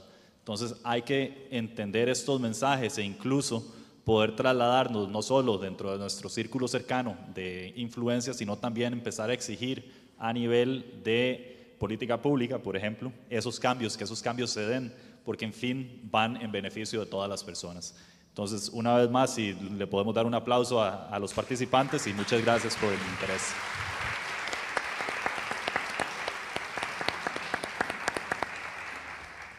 Muchísimas gracias a todos los panelistas.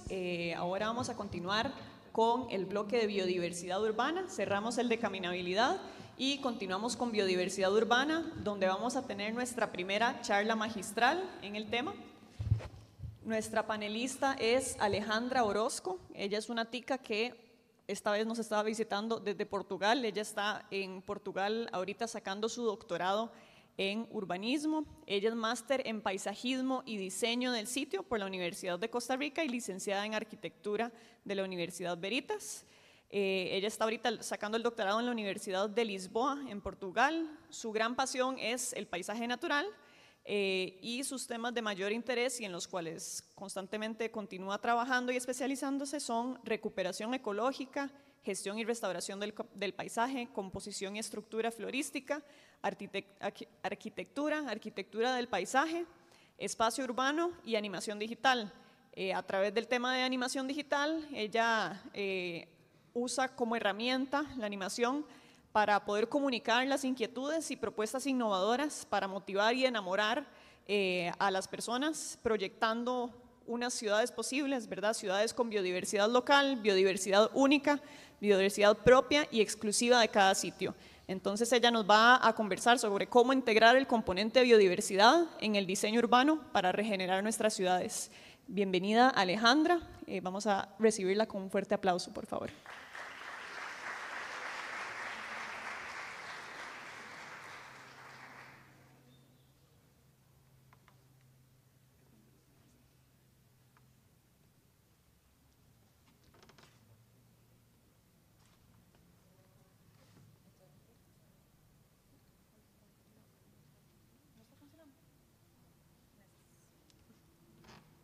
Necesitamos abrir el micrófono de Diadema, por favor. El de ella.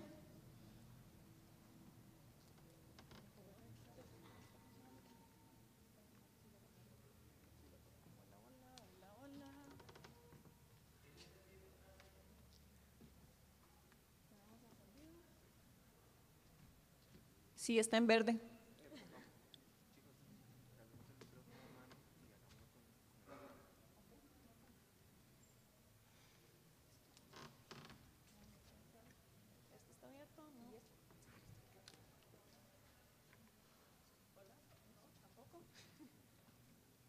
¿Algún micrófono? Hola, hola, hola, hola, hola, hola. Hola, Andrea. Hola, hola, este sí funciona. Muy bien, gracias. Hola, buenas tardes. ¿Me pueden, por favor, colocar la presentación?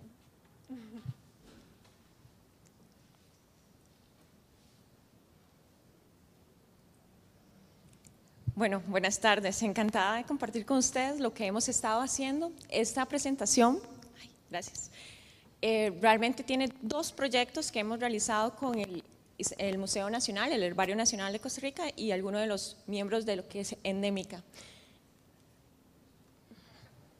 ¿Ya listo? Sí. Para acá.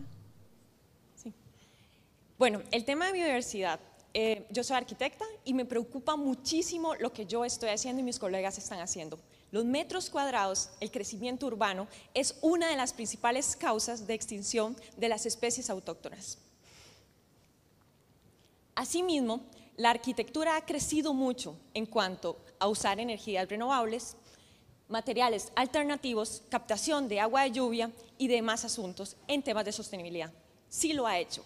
Sin embargo, el tema de paisaje, el paisaje de sitio, no se ha desarrollado aún. Costa Rica posee de 80 a 90% de las especies que compramos en viveros exóticas, que es la segunda causa de extinción de nuestras especies autóctonas. Es decir, los metros cuadrados de mis colegas y de mi disciplina como arquitecta, y además los metros cuadrados verdes de arquitectos del paisaje, colegas míos, contribuyen en dos causas principales para la pérdida, fragmentación del hábitat natural. Este es usualmente un paisaje nuestro, en hoteles, residencias, calles, y realmente son especies que son de Malasia, Indonesia, Borneo, Asia Oriental.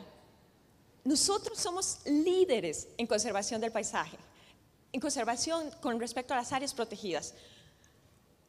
Tenemos más de 25% de nuestro territorio en esas condiciones. ¿Y qué sucede con el resto? ¿Estamos gestionando bien nuestros recursos naturales? ¿Realmente estamos utilizando esa inversión que hicimos para mantener esas áreas protegidas? En este caso, yo voy a mostrar el por qué estamos en cuanto a sustituir las especies exóticas y utilizar las especies autóctonas de cada sitio en donde diseñamos. Esta, a la derecha, es la Thunbergia grandiflora. Hay proyectos de arquitectura que han ganado premios en temas de sostenibilidad utilizando esta especie. Esta especie es una especie exótica invasora, está consumiendo bosques en la OSA y ya llegó al bosque eterno, el bosque eterno de los niños en Monteverde. En el centro ya hay, él consume, sube, no tiene depredadores, ¿cierto? Es de la India, el polinizador posiblemente está en la India, no le conocemos un fruto. Y si es por belleza escénica, como les digo yo a mis colegas, ok, tenemos una alternativa, la Passiflora grandiflora, no cuadrangulares, perdón. Esta Passiflora tiene color similar, tamaño de flor similar, y si es por belleza escénica y por diseño, considero que la nuestra ganaría, si esos son los criterios para utilizar las especies. Sin embargo, vámonos un poco más allá. Esta planta tiene 0 mariposas asociadas con respecto a nuestro paisaje. La otra tiene 12, ¿sí? Son polinizadores de otras especies nuestras y además el fruto es comestible. Es una granadilla de este tamaño y aún así no ha sido comercializada. Ok, si no los convenzo por ahí, les digo, es similar, es la misma realmente. Esta es la exótica miniata que llega hasta Colombia y no sabemos de forma natural a qué años llega acá, ¿cierto? Pero nosotros tenemos Vitifolia, que es prácticamente igual, solamente la corona cambia de color. Este tiene una corona negra y la otra roja o blanca. Y tiene otras estructuras de descripción botánica diferentes, pero a simple vista, por belleza escénica, son iguales. Y eso prácticamente es plástico. Para mí, bueno, yo siempre les digo, eso es plástico. Esta tiene algunas especies asociadas, el fruto no está conocido acá, y la otra tiene 14 también especies, 14 y 17 especies de mariposas. Mamíferos comen su fruto, la nuestra. Y la distribución es del 80% de nuestro territorio nacional. Ok, eso no solo sucede acá, sucede también en Portugal. Esta es la especie exótica y la especie nativa y en determinación endémica del Mediterráneo y no se utiliza. Ok, cuando yo empecé a leer sobre biodiversidad fue cuando yo me encanté realmente en la Reserva Natural Absoluta Cabo Blanco, cuando iba caminando con personas o funcionarios del MINAE, iban biólogos, ecólogos, iban de otro instituto de biodiversidad, iban economistas ambientales, iban diversas disciplinas y iba yo simplemente haciendo un sendero, estaba haciendo mi TCU. Yo no entendía lo que ellos estaban hablando. Ellos se quedaban ahí 3 minutos, 5 minutos, 10 minutos, yo seguía caminando, tenía que volver y regresar y yo decía, pero ¿qué están viendo? No entendía el paisaje, no lo podía leer. Ellos llegaron, se encargaron, me decían, ok, el cornizuelo el ave, la hormiga, y yo dije, no es posible, es en serio. Empecé a leer y encontré Costa Rica es cerca del 5% de la biodiversidad del mundo está acá. Este es un mapa de las plantas vasculares. Más de 5,000 plantas vasculares tenemos nosotros para utilizar en aquel 75% de nuestro territorio. Okay. Luego, claro, yo escucho y escuchamos, somos líderes en conservación, somos un país verde. Yo llego afuera y Costa Rica, wow, Costa Rica, qué lindo. Ok, pero ¿qué significa realmente ser el 5% de la biodiversidad? Entonces hicimos una comparación con países megadiversos como Brasil y Colombia. Esto en cuanto a, cuando se compara Costa Rica con países de gran tamaño y muy conocidos por su riqueza biológica como Colombia y Brasil, sin lugar a dudas, es evidente que estos países poseen mayor cantidad de especies, pero si consideramos el número por kilómetro cuadrado, es el país, nuestro país, el de mayor concentración de biodiversidad. Por cada 10,000 kilómetros cuadrados en Costa Rica hay 295 árboles. En Colombia hay 35, en Brasil hay 6. Eso quiere decir que para igualar a la riqueza nuestra de Costa Rica, tendríamos que tener cerca de 9 Colombias y cerca de 50 Brasiles. Ok, esto empezó hace como más de 10 años y fue ahí cuando yo dije, ok, cada uno de esos tiene un nombre, es un individuo y lo puedo conocer. Porque hay descripciones desde 1842, que se hizo la primera colecta en el museo, y podemos ver la especie, el hábito de crecimiento, la distribución, la zona de vida, en dónde crece, sus particularidades y con quién se relaciona flora y fauna. Eso lo tenemos nosotros. Ok. Entramos a un ejemplo de proyecto y yo acredito que esto es una gran oportunidad para Costa Rica. Tenemos el proyecto del tren eléctrico, que bien es parte de la movilización de transporte público y nos va a mover en autobuses, taxi, bicicletas y claro, caminando, ¿no? 80 kilómetros de extensión. Ahí está la línea, esa sería la línea del tren, 3 líneas y 46 estaciones.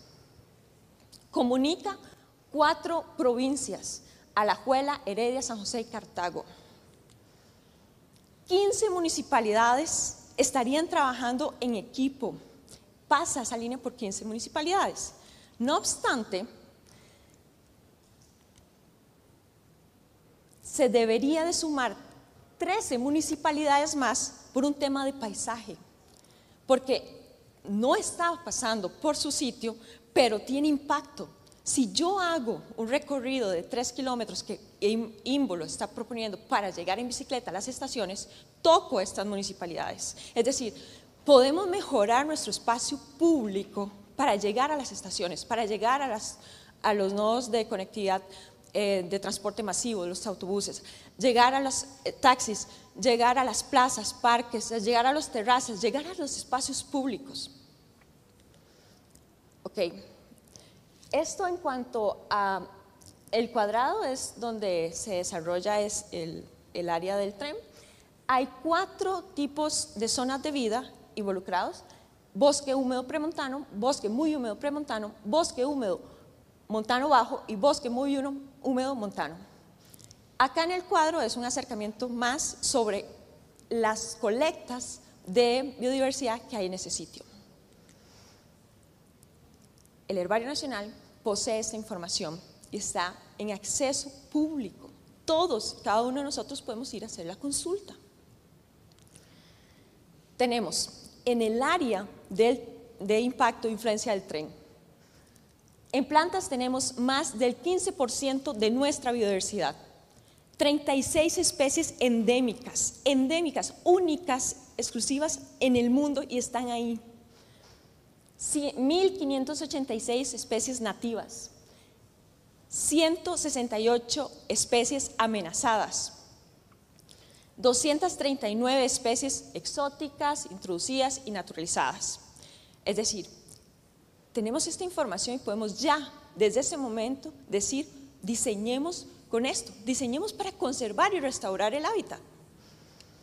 Aves, tenemos más del 26%, mamíferos, más del 25% de la biodiversidad de Costa Rica. Ahí, en esa área, en donde estamos nosotros, prácticamente son la extensión de nuestra sala. Un ejemplo, solo para decir cómo podríamos hacerlo. Hay muchas formas de hacerlo. Este es un proyecto que abarca la sabana a la Universidad de Costa Rica, del río María Aguilar al río Torres. En esa área hay 907 especies para utilizar.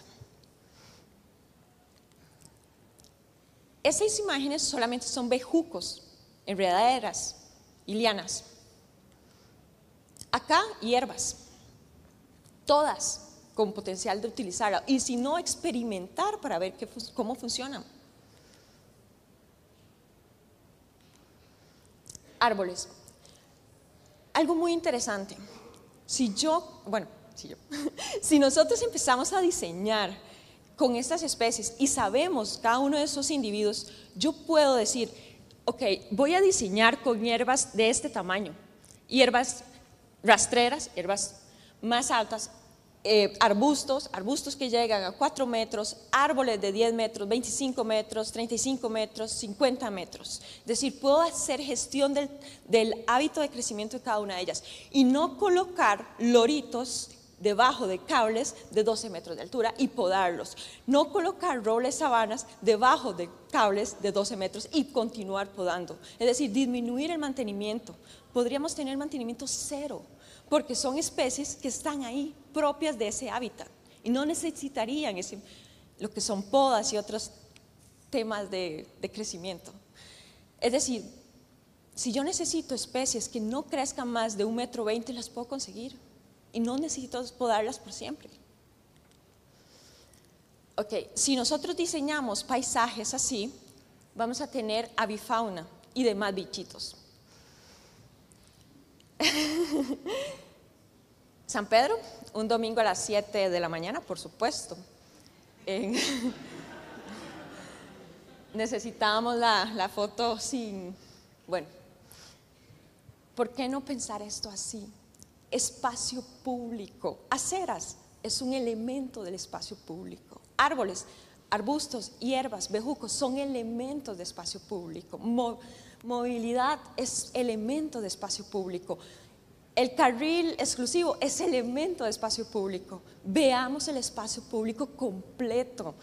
El espacio privado con el espacio público. Hablemos y negociemos. Hagamos terrazas. Yo no quiero solo caminar en la ciudad. Yo quiero estar, sentar, leer, esperar. Y por qué no enamorarme ahí en ese sitio y generar memorias, sentimientos en ese espacio. Vivir la ciudad. Otro espacio, este es, el higuerón, igual.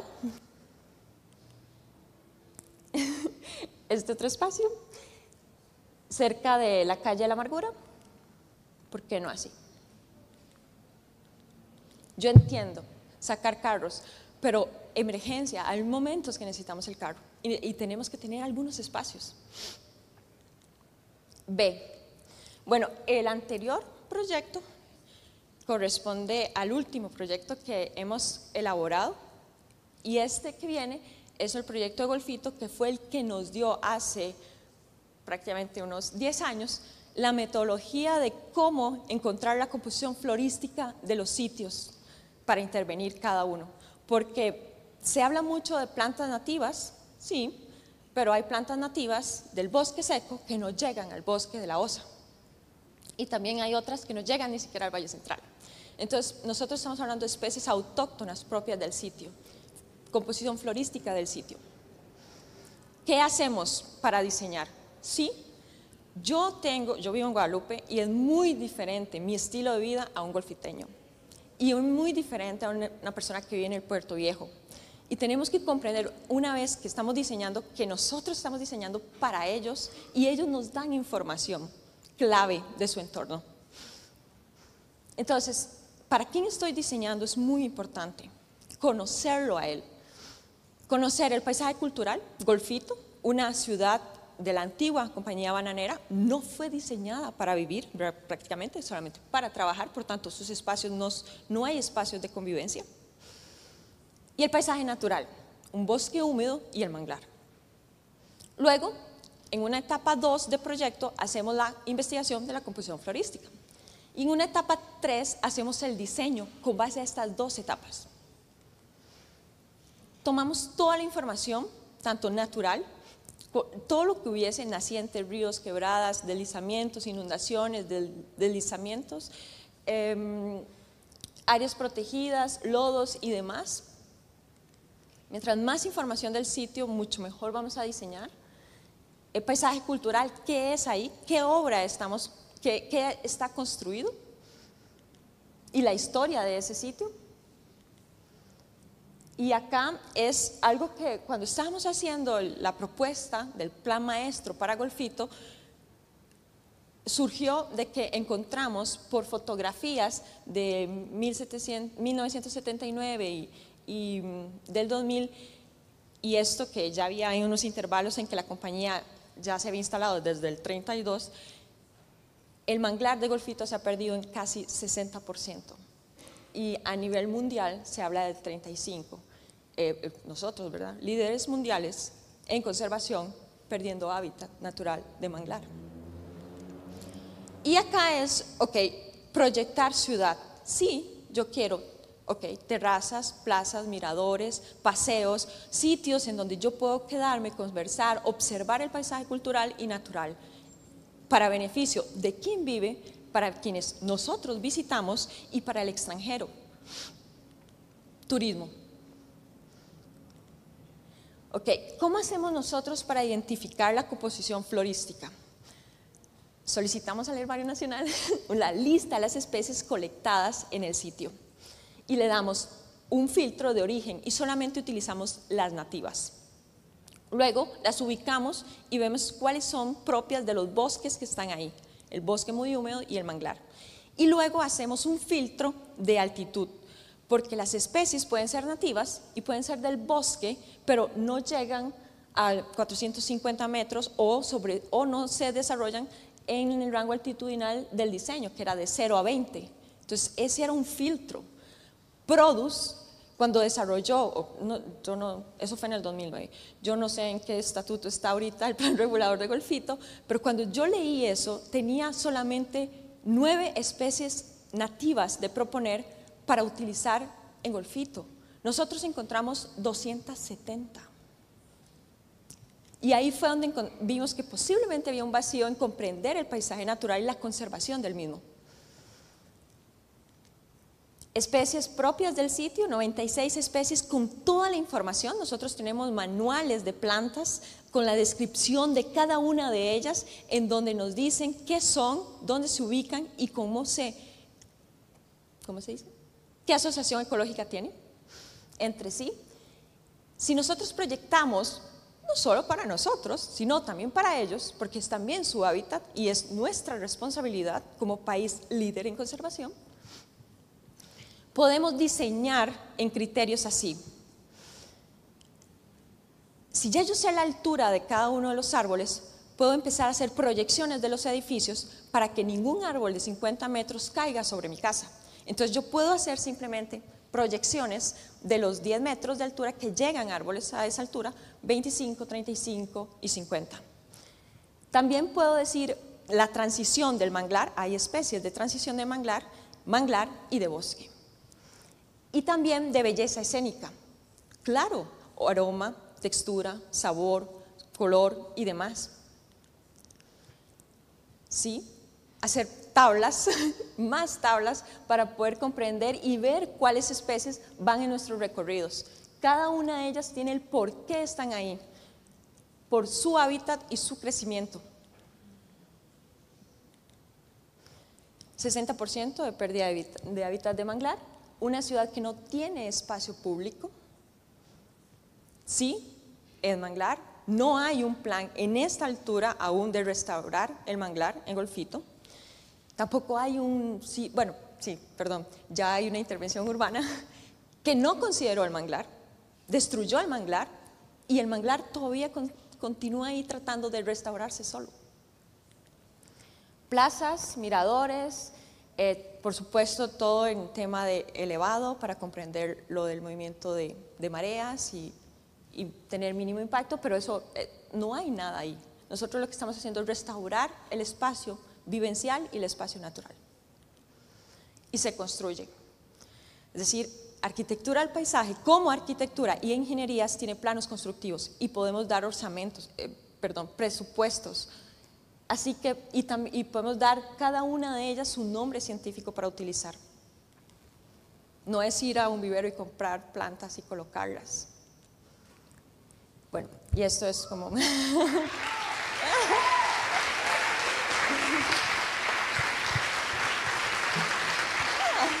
Muchísimas gracias, Alejandra. Encantada. Tenemos tiempito para un par de preguntas. No sé si alguien tiene consultas.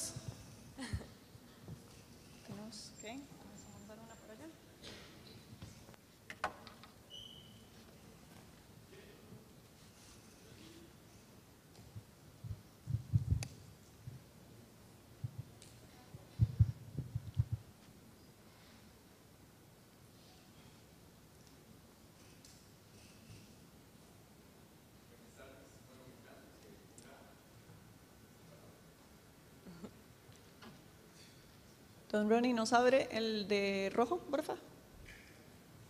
¿Está prendida la luz? ¿Sí? A ver, damos un chancecito. Arriba nos están ayudando a abrir el micrófono.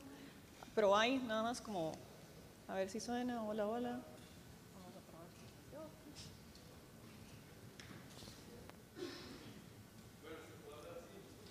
Es por la transmisión y la traducción. Danos un chancecito. Dale esto. Bueno, sí, dale esto. Responder acá. Okay. Hola. Este otro funciona también. Bueno, me encanta que ponga criterios técnicos para elegir las especies. Eso es maravilloso. Actualmente las personas, digamos, sienten esa pasión por los árboles y muchas veces se generan conflictos. Por ejemplo, de cuál especie no cortar o cuál especie dejar. Eso ocurre, digámosle, ahorita yo soy de San Rafael de Heredia y allá hay una problemática con el tema de los cipreses, ¿verdad? Que hay una cierta población que siente una gran inclinación por mantener esas especies. A manera de experiencia, no sé si le ha pasado, por así decirlo, digámosle, esos pensamientos de las personas y cómo se ha ido, digámosle, acatando, cómo se han resuelto, si se han, por así decirlo, igual, con criterios técnicos, y si existe en realidad, si es importante en realidad hacerles ver que es más importante la interacción que existen con los árboles que el simplemente hecho de la belleza escénica, ¿verdad? Pero es una manera de escucharla, sus experiencias.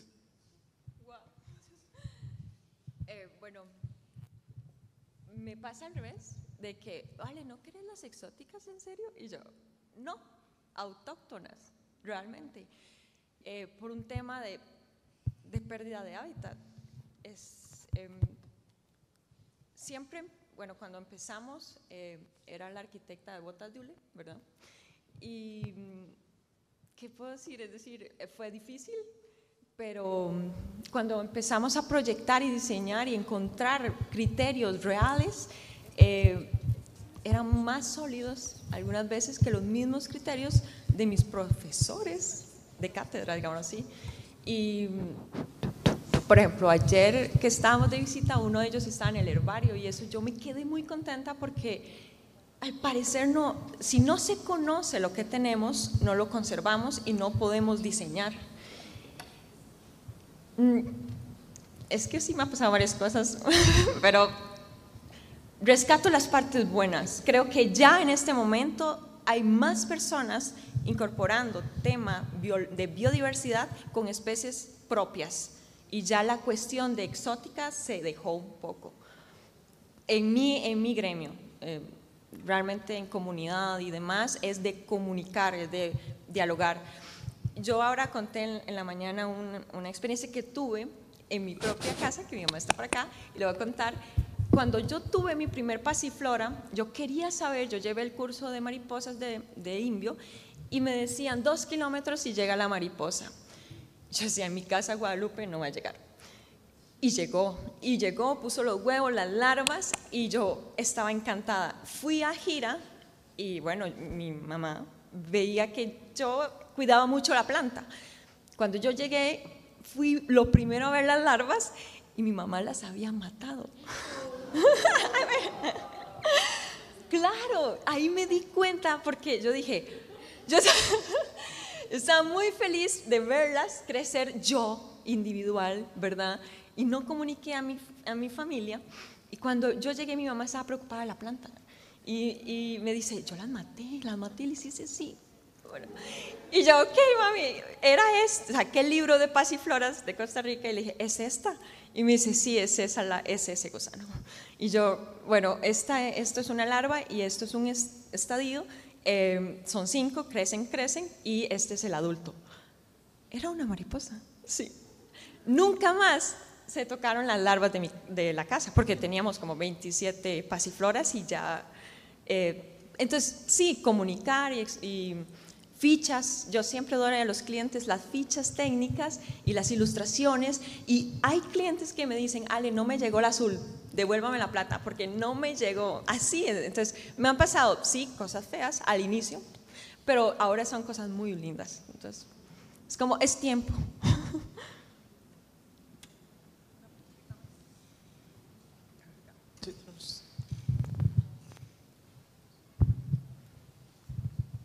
Bueno, primero felicitarla porque esta ponencia, al igual que las otras, está interesantísima. Quería preguntarle, yo soy de Palmares y parte de mi emprendimiento es hacer senderos comestibles para crear una soberanía alimentaria, principalmente en aquellas comunidades de súper bajos recursos que generalmente están en la área rural, pero ¿por qué no en la área urbana? Aunque yo vivo en una área rural, Palmares, yo vivo exactamente en la avenida central de Palmares y yo soy la única casa, aparte de bandera azul, tengo un huerto y es como si fuera una montaña en todo el concreto. Mi pregunta específica es, ¿ustedes han planificado o determinado incluir dentro de toda esta maravilla que está exponiendo senderos para también comida para las personas, principalmente para aquellas personas que puedan ser vulnerables económicamente y también para crear comunidad haciendo voy a decir esta palabra, haciendo un trueque de huertas inclusive comunitarias que se mezclen con la biodiversidad de la zona y cuyas huertas también sean de especies de la zona. No sé si lo han considerado. Muchas gracias. Gracias. Tenemos un proyecto en Rancho Quemado. Nosotros, en el momento que presentamos Golfito, se me presentó la oportunidad de ir a Rancho Quemado y realizar el diagnóstico de flora y fauna ahí con la comunidad, y ellos empezaron a identificar por las ilustraciones plantas que ellos consumían, plantas que ellos generaban jalea, plantas que ellos eran de sus recetas en rancho. Ahora ya está más desarrollado, yo ya salí del proyecto, ellos están ya haciendo libros de recetas auténticas de Rancho Quemado con el paisaje natural, son jardines de comestibles. Entonces sí, y se puede un montón. Ay, se me olvidó lo que le iba a decir también. El tren, hoy en la mañana lo dije, sí, está bien, lleguemos rápido a la casa, pero ¿por qué no ver el eje del movimiento de transporte como un lugar de visita a Costa Rica y disfrutar de esos paisajes que tienen, son muy diversos, está pasando por varias zonas y tiene recetas. Apuesto que hay muchas abuelitas ahí que hacen jaleas de frutos que nosotros ni conocemos, y podemos crear espacios que lleguen visita extranjera y deje recursos a la comunidad. Entonces, ver no solo el tren como que me va a mover de un lado a otro, sino visitar y disfrutar esos sitios y comer rico. Sí. Eso fue lo que estábamos hablando. Sí.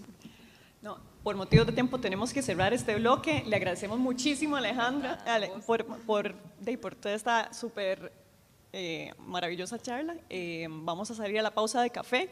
Tenemos 10 minutitos de nuevo, entonces un abrazo, un aplauso, abrazo también.